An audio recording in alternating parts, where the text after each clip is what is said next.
ایک اور مسئلہ یہ ہو سکتا تھا کہ نو کانفیڈنس موشن اگر لے آئیں، ٹھیک ہے، اگر ادارے چاہیں یا بیرونی طاقت چاہے یا کوئی اور جو ہے سیاسی لوگ مخالفین، اور ان کی جو 2/3 اکثریت ہے اس کو ڈیمیج کر دیں، ٹھیک ہے، یعنی 300 میں سے اگر 200 لوگ ان کے ہیں اور 200 میں سے اگر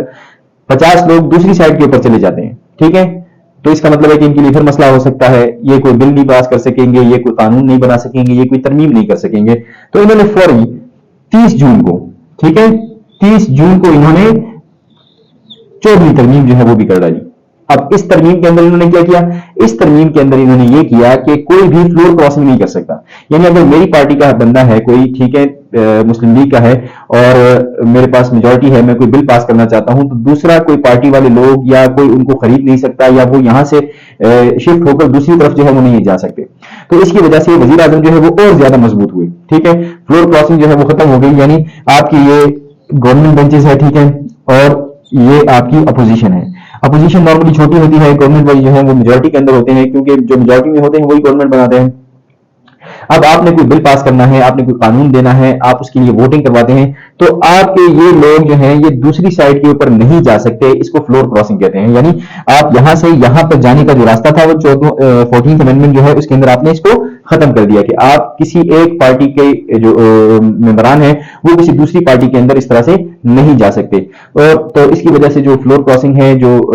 ووٹ جو ہے دوسری سائڈ کے اوپر جانے کا جو رواج ہے وہ ختم ہوا، اور وزیر اعظم جو ہے اس کی وجہ سے اور زیادہ مضبوط ہوئے، کیونکہ جو 2/3 میجورٹی تھی وہ اب ان کے پاس تھی پہلے سے، اب ان کے لوگ کوئی اور خرید نہیں سکتا، کوئی اور ان کے خلاف جا نہیں سکتا، اور جو یہ تلوار ان کے اوپر لٹک رہی تھی، ٹھیک ہے، 58(2)B کی 8ویں ترمیم کی، اس کو بھی نلیفائی کر دیا گیا۔ تو جب یہ دو چیزیں ہو گئی تو یہ اور زیادہ مضبوط ہو گئے، ٹھیک ہے۔ اب یہ 97 ایئر چل رہا ہے، ٹھیک ہے، 97 کے اندر جو ان کی حکومت آئی وہی سال چل رہا ہے، اس کے اندر یہ چیزیں جب ہوئیں، پہلی تو ان کو حکومت ملی 2/3 میجورٹی کے ساتھ، اس کے بعد انہوں نے 8ویں ترمیم کو جو ہے 13ویں ترمیم کے ذریعے ختم کیا، اور اس کے بعد انہوں نے پھر اس کے بعد 14ویں ترمیم کی جس کے اندر فلور کراسنگ ختم ہوئی۔ اب اس کے بعد اور زیادہ طاقت پانے کے لیے ان کے پاس کیا چیزیں ہو سکتی تھیں؟ ہوا کچھ ایسا ہے کہ پاکستان کا اگلا ایک ادارہ جو ہے، ٹھیک ہے، وہ ہوتا ہے جوڈیشری۔ جوڈیشری کے اندر سپریم کورٹ ایک ایسی چیز ہے جس کا چیف جسٹس جو ہے وہ آپ کے لیے مسئلے مسائل کریٹ کر سکتا ہے۔ تو اب انہوں نے یہ کیا کہ جو چیف جسٹس صاحب ہیں ان کو، اچھا، اب جب انہوں نے یہ ساری چیزیں کر لی، ٹھیک ہے، اور یہ نواز شریف صاحب جب اسٹرینتھ پا رہے تھے، تو یہ جو چیف جسٹس صاحب تھے اس زمانے کے، ٹھیک ہے، جسٹس سید سجاد علی شاہ، انہوں نے اس کی جو مخالفین تھے نواز شریف صاحب کے ان کا ساتھ دیا اور ان کے خلاف جو ہے وہ ہو گئے۔ تو اس کے نتیجے میں مسلم لیگ والوں نے سپریم کورٹ کے اوپر حملہ بھی کیا، ٹھیک ہے، توڑ پھوڑ کی، ٹھیک ہے، وہاں سے ان کو بھاگنا پڑا، اور اس کے بعد انہوں نے کہا کہ یہ چیف جسٹس صاحب ہمارے لیے مسئلے مسائل کریٹ کرتے ہیں، کیوں نہ ان کو بھی سائڈ لائن کر دیا جائے، ٹھیک ہے۔ تو انہوں نے اس کے بعد جو ہے اس کو بھی 30 دسمبر کو جو ہے چیف جسٹس صاحب جو ہے ان کے خلاف ریفرنس آیا، ٹھیک ہے، سپریم جوڈیشل کونسل نے کہا کہ ان کی جو تقرری ہوئی ہے وہی غلط ہے، اصل میں یہ صحیح طرح سے اپوائنٹ ہی نہیں ہوئے، تو اس لیے ان کو چینج کر دینا چاہیے، اور ان کو چینج کر دیا گیا، ٹھیک ہے۔ اور اس کے ساتھ ساتھ یہ 30 دسمبر کو ہوا، ٹھیک ہے، اور اس کے ساتھ ساتھ جب صدر صاحب کو یہ پتا چل گیا کہ میرے پاس اور کوئی اختیار رہا نہیں ہے، میں کوئی سیاسی فائدہ اٹھا نہیں سکتا، بالکل بے بس ہو گیا ہوں، ہاتھ پاؤں میرے بندے ہوئے ہیں، تو پھر کیا فائدہ ایسی صدارت کرنے کا؟ تو وہاں پر فاروق لغاری صاحب نے پھر 2 دسمبر کو استعفیٰ دیا۔ تو یہ جو 1997 کا سال ہے، ٹھیک ہے، 1997 کا سال، اس کے اندر جو ہے نواز شریف کا ستارہ کافی عروج پہ رہا، انہوں نے ایسے ایسے اقدامات کیے کہ جس کی وجہ سے وہ اور زیادہ مضبوط ہوئے، اور ایسا لگنے لگا کہ اس کی وجہ سے اب آگے جا کر یہ ایک انتہائی زبردست قسم کے، مضبوط قسم کے وزیر اعظم ہوں گے، اور جو یہ کرنا چاہتے ہیں وہ یہ کر سکتے ہیں، کیونکہ صدر ان کی مرضی کا، چیف جسٹس ان کی مرضی کا، چیف آف آرمی اسٹاف کو مقرر کرنے کا جو اختیار ہے وہ ان کے پاس آ گیا، ٹھیک ہے، اور کوئی ایسی تلوار نہیں ہے جس کی وجہ سے پہلے جس طرح صدر ان کو ہٹا سکتے تھے اب وہ ہو سکتے ہیں۔ اچھا، ان کے خلاف نو کانفیڈنس موشن جو ہے وہ بھی نہیں آ سکتی، کیونکہ پارٹی کے لیڈر کو یہ اختیار دے دیا گیا ہے کہ اگر ان کا کوئی بندہ کسی اور کو ووٹ دے تو وہ اس کی ممبرشپ ختم کر سکتے ہیں، ٹھیک ہے۔ تو فلور کراسنگ کا ذریعہ بھی ختم کر دیا گیا۔ تو اب 97 کے اندر جب ان کی حکومت آئی تو پچھلے جو ان کی حکومت ہوئی تھی اس سے انہوں نے کافی سارے سبق سیکھ لیے تھے، اور اس مرتبہ یہ ایک کافی مضبوط قسم کے وزیر اعظم بن کر سامنے آئے، ٹھیک ہے۔ اب اگلا سال شروع ہوتا ہے، ٹھیک ہے، 1998 کا سال جب شروع ہوتا ہے تو اس سال کے اندر اب ان کی ذہنیت جو ہے اس کے اندر بھی کچھ تھوڑا بہت جو ہے وہ فتور آ چکا ہے، کیونکہ یہ سمجھتے ہیں کہ اب میں پورے پاکستان کے اندر سب سے اسٹرانگسٹ آدمی ہوں، ٹھیک ہے، تو جو میں چاہوں گا وہ میں کروں گا۔ تو ایسا ہوا کہ ان کی جو حلیف پارٹی تھی ANP کی KPK کے اندر، تو ان کے ساتھ ان کے اختلافات بڑھے، کیونکہ KPK والے چاہتے تھے کہ ہمارا جو صوبے کا نام ہے، ٹھیک ہے، پہلے NWFP ہوا کرتا تھا، ٹھیک ہے، یا صوبہ سرحد اس کو کہتے تھے، اس کو بدل دیا جائے۔ اب اس کو بدلنا یہ چاہتے نہیں تھے، ٹھیک ہے، وہ اس کا نام جو ہے وہ پختونخوا رکھنا چاہتے تھے، اور یہ جو ہے وہ مکمل طور سے اس کے اوپر راضی نہیں تھے، کیونکہ ان کا کافی ساری ووٹ بینک جو ہے یہ مانسہرہ بٹگنام اس ایریا کے اوپر ہے، جو کہ اس کا حصہ نہیں بننا چاہتے تھے۔ تو اس کی وجہ سے جو NWFP کا نام ہے یہ وہ چینج نہیں کیا انہوں نے، تو اس لیے ANP کے ساتھ ان کے تعلقات جو ہیں وہ تھوڑے سے خراب ہوئے اور اختلافات جو ہے ان کے ساتھ بڑھ گئے، ٹھیک ہے۔ اچھا، ایک اور کام انہوں نے یہ کیا کہ اب پاکستان کے اندر ہمیں اگر بجلی کے مسئلے ہیں یا اریگیشن کے مسئلے ہیں، زراعت کے مسئلے ہیں، ان کو حل کرنے کے لیے ڈیمز بنانے چاہیے۔ تو کالا باغ ڈیم جو ہے اس کا جو ہے انہوں نے کہا کہ اعلان کر دیتے ہیں کہ ہم کالا باغ ڈیم بنائیں گے۔ اب ڈیمز جتنے بھی ہیں وہ پاکستان کے لیے تو فائدہ مند ہیں، اب ان کو سیاسی طور کے اوپر استعمال کیا جاتا ہے ایک دوسرے کی ٹانگ کھینچنے کے لیے۔ اب کیوں؟ اب کالا باغ جو ہے وہ ایک متنازعہ ڈیم تھا، ٹھیک ہے، اس کی وجہ سے بہت سارے جو باقی صوبے ہیں، چھوٹے صوبے، ان کو اس کی رائلٹی کے اوپر، اس کے پانی کی تقسیم کے اوپر، اس کے اوپر ایشوز تھے۔ اب ان ایشوز کو ایڈریس کر کے بھی کالا باغ ڈیم بنایا جا سکتا تھا، لیکن انہوں نے سوچا کہ کیونکہ اب میرے پاس ساری طاقت ہے تو میں اس کو ایسے ہی بناؤں گا، اور اس کا فائدہ زیادہ تر جو ہے وہ پنجاب کو ہو رہا تھا، جس کی وجہ سے KPK سندھ جو ہے یہ اس کی وجہ سے ان کے زیادہ حامی نہیں تھے۔ تو ANP پہلے ہی ان کے خلاف ہو چکی تھی، اور کالا باغ ڈیم کے بارے میں جب انہوں نے یہ بات کی تو سندھ کے اندر جو پانی جاتا ہے، ٹھیک ہے، اس کی وجہ سے MQM جو ہے وہ بھی ان کے خلاف ہو گئی۔ تو ANP خلاف ہونا، MQM کا خلاف ہونا، ٹھیک ہے، تو یہ ان کے لیے آہستہ آہستہ یہ مسئلے مسائل بڑھتے جا رہے ہیں سیاسی طور کے اوپر، ٹھیک ہے۔ پھر ایسا ہوا کہ کراچی کے اندر ایک واقعہ ہوا، اور مختلف واقعات کے اندر تقریباً 200 لوگ، ٹھیک ہے، 200 لوگ جو ہیں وہ آپ کی دہشت گردی کے واقعات کے اندر ہلاک ہو گئے۔ اب 200 لوگوں کا اچانک سے اس طرح سے ہلاک ہو جانا جو ہے وہ بھی آپ کے لیے مسئلے مسائل کریٹ کر دیتا ہے، ٹھیک ہے۔ اب یہ کام ہونا، اس کے ساتھ ساتھ جو ہے آپ کے جو سیاسی حالات ہیں MQM کے ساتھ وہ بھی بدلے۔ ANP جو ہے ان کا بھی کراچی کے اندر کافی رول ہے، پیپلز پارٹی آپ کی پہلے سے ہی مخالف ہے، ٹھیک ہے، جو سندھ کے اندر جن کی کافی ساری میجورٹی ہے۔ تو یہ ساری سیاسی حالات جب آپ کے خلاف ہوئی تو آپ نے پھر گورنر راج جو ہے وہ نافذ کر دیا، ٹھیک ہے۔ گورنر راج یہ ہوتا ہے کہ آپ کی جو اسمبلی بنی ہوئی ہے صوبے کی، اب وہ اسمبلی جو ہے یا اس کا چیف منسٹر جو ہے وہ سارے کام نہیں کر سکتا، بلکہ اس کی جگہ گورنر جو ہے وہ یہ سارے کام کرے گا، اور گورنر جو ہے اس کو اختیارات دے دیے جاتے ہیں، ٹھیک ہے۔ تو جب گورنر کو اختیارات دے دیے جاتے ہیں تو یہ جو سینٹر ہوتا ہے، مرکز ہوتا ہے، اس کے پاس یہ سارے اختیارات یا طاقت چلی جاتی ہے، تو انہوں نے پھر گورنر راج نافذ کیا، ٹھیک ہے۔ تو یہ جو 98 کا سال ہے یہ ان کے لیے کافی جو ہے مسئلے مسائل کا سال رہا، اور اس کے اندر کوئی خاطر خواہ یہ اس طرح کی کارروائی جو ہے وہ کر نہیں پا رہے تھے کہ جس کے اندر یہ کریں، ٹھیک ہے۔ اور اس کے علاوہ انہوں نے ایک اور کام جو کیا، ٹھیک ہے، وہ یہ کیا کہ جو آپ کے ایٹمی دھماکے ہیں وہ انہوں نے کیے، ٹھیک ہے، آپ کے ایٹمی دھماکے جو ہیں وہ انہوں نے کیے۔ نواز شریف صاحب نے ایٹمی دھماکے کیے، اور آپ کا جو غوری میزائل ہے اس کو جس کی رینج تقریباً 1500 کلومیٹر تک ہے وہ انہوں نے لانچ کیے، اور یہ غوری میزائل جو ہے یہ اتنی طاقت رکھتا ہے کہ کافی سارا ایریا جو ہے تقریباً 700 کلومیٹر تک ایریا جو ہے یہ ڈسٹروائے کر سکتا ہے، ٹھیک ہے۔ تو یہ پاکستان کے حق میں ایک بہت بڑی کامیابی تھی، اور اس کے اندر باقی 1998 کے اندر کوئی ایسی خاطر خواہ چیز نہیں ہوئی۔ لیکن اس کے علاوہ اس کے ساتھ ساتھ یہ جو غوری نام انہوں نے رکھا ہے اس کے پیچھے بھی ایک بہت بڑی پلاننگ ہے، کیونکہ اس سے پہلے بھارت نے جو ہے اپنا میزائل لانچ کیا، ٹھیک ہے، بھارت نے جو ہے وہ جو میزائل لانچ کیا اس کا نام انہوں نے رکھا پرتھوی، ٹھیک ہے، پرتھوی نام انہوں نے جو رکھا یہ پرتھوی راج چوہان جو ہے اس کے اوپر رکھا، جو کہ ایک راجا تھے، راجپوت راجا تھے، جنہوں نے شہاب الدین غوری جو ہے ان کو شکست دی تھی، ٹھیک ہے، ان کو شکست دی تھی۔ یہ ہندو تھے، یہ مسلمان تھے، تو اس کی وجہ سے انہوں نے پرتھوی نام رکھا، اور پرتھوی کو رسپونڈ کرنے کے لیے، اس کا جواب دینے کے لیے پاکستان نے یہ غوری جو ہے میزائل کا نام رکھا۔ ایک مرتبہ تو شکست پرتھوی راج نے شہاب الدین غوری صاحب کو دے دی، ٹھیک ہے، اور وہ واپس افغانستان چلے گئے، لیکن اس کے بعد وہ دوبارہ سے آئے اگلے سال، اور دوبارہ اگلے سال آ کر انہوں نے پھر پرتھوی راج چوہان جو ہے اس کے ساتھ جنگ کی، وہ جنگ جیتی بھی، اور اس جنگ کے اندر ان کو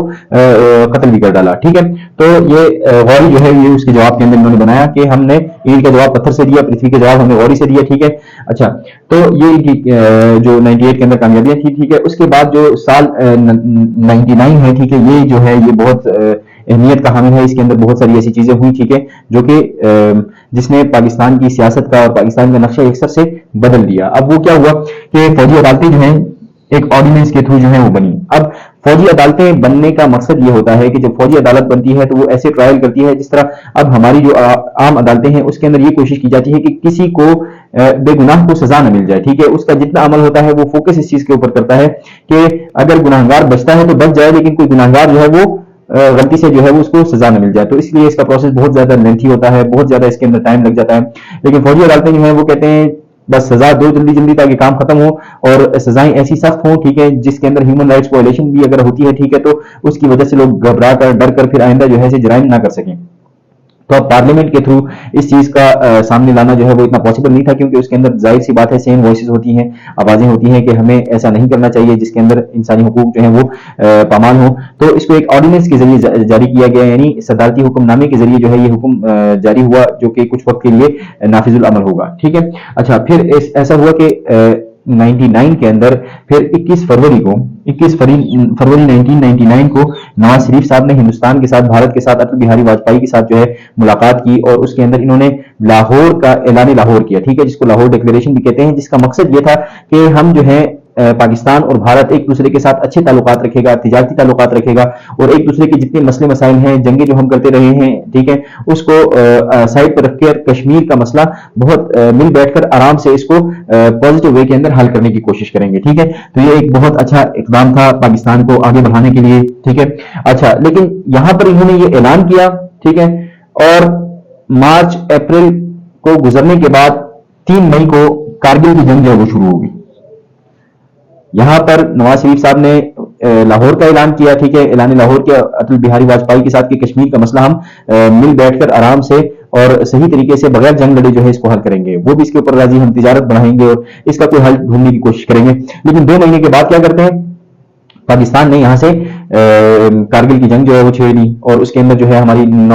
ناردرن لائٹ انفینٹری جو ہے NLI جو ہے اس کے جوان جو ہیں وہ اس کے اندر شامل ہوئے. پہلے تو یہ اس چیز کا اقرار کرتے ہی نہیں تھے کہ یہ پاکستان کی ریگولر فورس ہے یا پاکستان کی ریگولر جوان ہے. اس کے اندر انہوں نے یہ کہا کہ کشمیر کے لوگ ہیں اور کشمیر کے مجاہدین ہیں جنہوں نے یہاں پر حملہ کیا ہے. لیکن بعد کے واقعات جو ہیں ان کی وجہ سے یہ پھر ثابت ہوا کہ ان کو پھر ایکسیپٹ بھی کرنا پڑے. اور اس کے اندر 2 لوگ جو ہیں, ٹھیک ہے, جو ہمارے پاس کیپٹن کرنل شیر خان ہیں, ٹھیک ہے, کرنل شیر خان, یہ عہدہ ان کا کیپٹن تھا لیکن یہ کرنل ان کا نام تھا. ٹھیک ہے, ان کو اور حوالدار لالک جان جو ہیں ان کو اس کے اندر نشان حیدر جو ہے وہ بھی نوازا گیا. ٹھیک ہے. اچھا, اب یہ ایک ایسا واقعہ تھا جس کو پاکستان کے فوجی بھی بعد میں جا کر ڈینائی کرتے رہے اور کہتے رہے کہ یہ ایک اچھا اقدام نہیں تھا اور یہ ایک بلنڈر تھا پاکستان کی طرف سے, پاکستان کو ایسا کرنا نہیں چاہیے تھا. لیکن چلیں, جو بھی حالات تھے جس کے اندر نواز شریف صاحب نے اس کی منظوری دی, اور آخرکار جو ہے یہ کارگل کا واقعہ شروع ہوا. اور مئی کے اندر جب یہ شروع ہوا تو مئی کے اندر تو پاکستان کو کافی سارا ایڈوانٹیج تھا, ٹھیک ہے, کیونکہ انڈیا کو اس کے بارے میں پتہ ہی نہیں تھا. انڈیا کی جو انٹیلیجنس تھی وہ اس معاملے میں فیل رہی کہ پاکستان سے وہاں پر لوگ گئے اور وہاں پر انہوں نے یہ کارروائی شروع کی, اور کارگل کا علاقہ جو ہے سیاچن کی اس کو یہ قبضہ کرنا چاہتے تھے. ٹھیک ہے, لیکن جب انہیں اس چیز کا اندازہ ہوا اور اس کے بعد انہوں نے واپسی کی کارروائی کی, ٹھیک ہے, تو اس کے اندر پاکستان کا انہوں نے کافی سارا نقصان کیا. ٹھیک ہے, اور بعد کے مئی کے اندر, لیٹر مئی کے اندر انہوں نے اس کا کافی جو ہے فائدہ اٹھایا. جون کے اندر پاکستان کو اور زیادہ نقصان ہوا, اور پاکستان جو ہے وہ انڈیا کے مقابلے میں کافی چھوٹا ملک ہے. ٹھیک ہے, اور پاکستان نے اس جنگ کے اندر اپنے تقریباً 5000 لوگ جو ہیں ان کو شامل کیا ہوا تھا. اس کے بدلے میں انڈیا نے تقریباً 2 لاکھ کی فوج جو ہے وہ پاکستان کی بارڈرز کے اوپر لے آئے. ٹھیک ہے, تقریباً 20,000 کی فوج جو ہے وہ کارگل کے اوپر لے کر گئے, اور اپنی جو پوری ایئر فورس ہے اس کو جو ہے استعمال کرنا شروع کیا. اور پاکستان کے اوپر اس کا بلیم بھی لگایا گیا, انٹرنیشنلی بھی پاکستان کو اس کے لیے جو ہے وہ الزام, مورد الزام ٹھہرایا گیا, کیونکہ پاکستان وہ ملک ہے جس نے یہ جنگ چھیڑی. ٹھیک ہے, اور LOC جو ہے لائن آف کنٹرول جو ہے جس کو نہیں چھیڑنا چاہیے تھا, کراس نہیں کرنا چاہیے تھا, اس نے اس کو کراس کیا اور تھرو ریگولر آرمی کراس کیا. ٹھیک ہے, یہ کوئی ایسا واقعہ نہیں تھا کہ جو پری پلان نہ ہو, ٹھیک ہے, اور ایسے ہی پیش آ گیا ہو, لیکن پاکستان اس کے اندر چونکہ انوالو رہا تھا اس لیے پوری انٹرنیشنل دنیا جو ہے وہ پاکستان کی مدد اس کے اندر نہیں کر رہی تھی, اور پاکستان ہی کو مورد الزام ٹھہرا رہی تھی اور کہہ رہی تھی کہ پاکستان نے غلطی کی ہے. تو اس لیے پاکستان کو جو ہے اگر کوئی بھی بات کرنی ہے تو اس کے لیے پاکستان کو پہلے اپنی ٹروپس واپس بھجانی ہوں گی. ٹھیک ہے, تو پھر جو ہے نواز شریف صاحب جب گئے امریکہ کی مدد سے, پھر کلنٹن صاحب نے جو ہے پاکستان کو کہا کہ آپ اگر اپنی پوری فوج واپس بھیجتے ہیں تو ہم انڈیا کی سے یہ پھر ریکویسٹ کریں گے کہ وہ آپ کے اوپر جو ہے یہ جنگ جو ہے وہ مسلط آگے سے نہ کریں. تو پھر تقریباً 4 جولائی کو جب یہ گئے تھے, ٹھیک ہے, اور انہوں نے ان سے یہ کہا, تو انہوں نے کہا کہ ہم اس کے لیے یہ شرط رکھتے ہیں کہ پہلے پاکستان اپنی فوجیں جو ہے وہ واپس یہاں سے لے جائے. اور پاکستان جب اپنی فوجیں واپس لے جانے کے لیے تیار ہوا, پاکستان اپنی یہاں سے اپنی فورسز کو واپس لا رہا تھا, تو پاکستان کی زیادہ تر کیجویلٹیز اس کے اندر ہوئی. انڈیا پھر پیچھے سے آیا آپ کے, اور اس نے آپ کے جو بہت سارے فوجی ہیں وہ اس کے اندر شہید کر دیے. ٹھیک ہے, جس کے اندر جو ہے کیپٹن کرنل شیر خان بھی ہیں, ٹھیک ہے, للک جان بھی ہیں, تو ان کو پھر بعد میں جو ہے نشان حیدر جو ہے اسے بھی نوازا گیا. تو تقریباً جنگ کا جو اختتام ہے وہ تقریباً 26 جولائی کو اصل میں ہوا، ٹھیک ہے، 4 جولائی کو یہ بات ہوئی کہ جنگ بندی کی جائے اور امریکہ اس کے اندر مدد کرے، اس کے اندر اپنا رول ادا کرے، اور آخرکار 26 جولائی کو جو ہے پھر یہ معاملہ جو ہے انڈیا کی طرف سے بھی نپٹا دیا گیا۔ تو جب یہ سارے کام ہوئے تو اس کے بعد اب یہ جو سال تھا یہ کافی سارا جو ہے نواز شریف کے اوپر پریشر بھی رہا، سیاسی پریشر بھی ہے، اپوزیشن کا پریشر بھی ہے، اب ملٹری کا پریشر بھی ہے، اور انٹرنیشنل میڈیا کا بھی، انٹرنیشنل جو دنیا ہے اس کا بھی پریشر ہے نواز شریف کے اوپر۔ تو ایسے حالات کے اندر انہوں نے کہا کہ اب تو ہمیں کچھ نہ کچھ اسٹیپ لینا چاہیے، ٹھیک ہے، تو انہوں نے کہا کہ ہم جو ہے ایک کمیٹی بنائیں گے اور اس کے اندر جو ہے ہم ان واقعات کا جائزہ لیں گے کہ یہ جنگ کیوں شروع ہوئی، کیسے شروع ہوئی اور کس کہنے پہ شروع ہوئی اور نہیں ہونی چاہیے تھی، ٹھیک ہے، تو اپنے آپ کو یہاں سے ہٹانے کے لیے کہ یہ مسئلہ میرے لیے نہ آئے، اور یہ سارا معاملہ جو ہے وہ مشرف صاحب نے، چونکہ اس ٹائم جو چیف آف آرمی اسٹاف تھے آپ کے، ٹھیک ہے، چیف آف آرمی اسٹاف جو ہیں آپ کے جنرل پرویز مشرف صاحب تھے، ٹھیک ہے، تو مشرف صاحب جو ہیں ان کے اوپر یہ جو ہے بات جو ہے وہ ڈال دی جائے کہ یہ انہی کی وجہ سے ہوا تھا۔ ویسے ہوا بھی انہی کی وجہ سے تھا، لیکن یہ ہے کہ اپنے آپ کو بچانے کے لیے بھی انہوں نے یہ سوچا کہ ہم یہ ساری بلیم جو ہے یہ مشرف کے اوپر ڈال دیتے ہیں، اور اس کے نتیجے کے اندر جو ہے پھر انہوں نے یہ سوچا کہ ہم ایسا کرتے ہیں کہ مشرف صاحب جو ہیں ان کو چیف آف آرمی اسٹاف کے عہدے سے ہٹا دیتے ہیں۔ جیسے کہ یہاں پر اس ترمیم جو ہوئی تھی، ٹھیک ہے، ترمیم جو ہوئی تھی اس کے اندر یہ اختیار جو ہے یہ پی ایم صاحب جو ہے اپنے ساتھ لے چکے تھے کہ وہ اپوائنٹمنٹ کر سکتے ہیں، تو انہوں نے کیا کیا کہ مشرف صاحب کو ہٹا دیا، ٹھیک ہے، وہ پاکستان میں تھے ہی نہیں، وہ سری لنکا کے دورے کے اوپر گئے تھے، ٹھیک ہے، اور وہاں سے جب واپس آ رہے تھے تو ان کو پتا چلا کہ ان کو جو ہے وہ ہٹا دیا گیا ہے چیف آف آرمی اسٹاف کے عہدے سے، اور ان کی جگہ جنرل ضیاء الدین بٹ صاحب جو ہیں، ٹھیک ہے، جنرل ضیاء الدین